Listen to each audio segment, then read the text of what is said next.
வாழ்க்கை கருகும். தீ அதிகமாக இருந்தால் தோசை கருகும். கோபம் அதிகமாக இருந்தால் வாழ்க்கை கருகும். தோசையை அழகாக மாற்றுவது கைப்பக்குவம். வாழ்க்கையை அழகாக மாற்றுவது நம் மனப்பக்குவம். நம் வாழ்க்கையும் தோசை கல்லும் ஒன்றுதான்.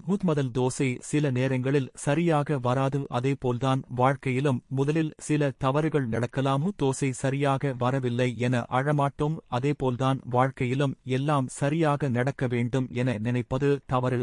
தோசை சரியாக வரவில்லை எனில் கல்லை 4 தேய்த்துவிட்டு தோசை சுடுவோம். அப்படித்தான் வாழ்க்கையும்.